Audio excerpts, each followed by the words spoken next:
this week I was talking to a classmate, and I just came back from a meeting with a professor, and I said, yeah, it was a really fertile conversation. And I mean, it's more or less a Dutch expression. I think I'm not sure actually. She didn't really understand, so I was trying to understand to explain her. But when I said it, I couldn't find the word fertile.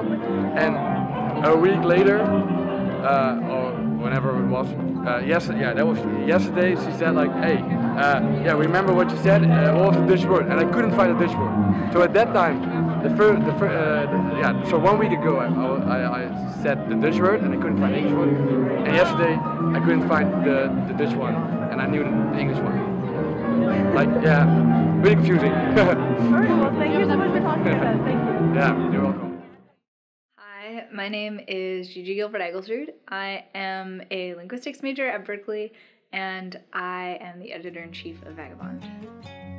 Vagabond is the only multilingual journal at Berkeley. Basically what we do is we take written submissions, so that's like poetry, prose, any sort of creative writing, or even just like stories written in languages other than English, and we publish them for people so that people can get a taste of different languages, different cultures and stuff, and so that people can express things and get published in maybe their native language or language that they're trying to learn.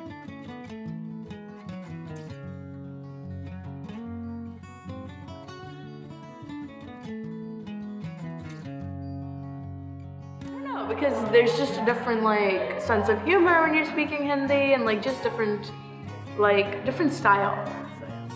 In Korean, we have some expressions when we say before eating meal or finishing the meal, but there's not direct translation in English, so it was hard to. My Italian professor says that there is no word in Italian for awkward. There's no, you can kind of be like, you know, in an uncomfortable position or something, but there's no word that directly translates to what in English we say is awkward. And obviously we all know what that means, but the concept is just, it's just not there.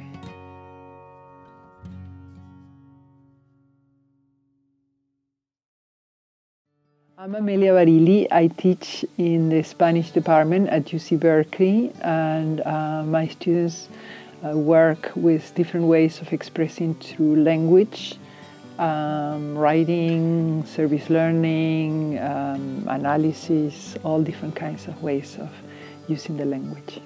When the students are taking the stories that they originally wrote in Spanish and then they are translating it into English, and in the beginning they were saying, wow, it sounds almost like a different story, and then noticing the nuances of the two languages and how there are some things that are untranslatable or that would be better to have them in, you know, mija, for example, my daughter, which is a very colloquial way of saying in Mexico, you know, or in Chicano groups, or mija. So we just left it, or abuelito, abuelita, you know, my grandfather, grandmother. We just left it in Spanish, and the rest is being translated in English. I mean, you have figures like Sandra Cisneros, who wrote in English and in Spanish, and Ansaldúa, who wrote in English and in Spanish, but there are very few, and some other names, but compared to the big population that we have here, we are not hearing those voices. And I know those voices are here. Those voices are my students. Those voices are the students in UC Berkeley, and there is so much talent and so much richness of experience and feelings and intellectual original points of view, and so that's where I want to tap. And writing is an ideal way of making meaning and tapping into direct experiences and doing a kind of integrating of experiences that then takes the student to a lifelong learning process. I think it's a really important kind of, not even like a niche, because most people in the world are bilingual,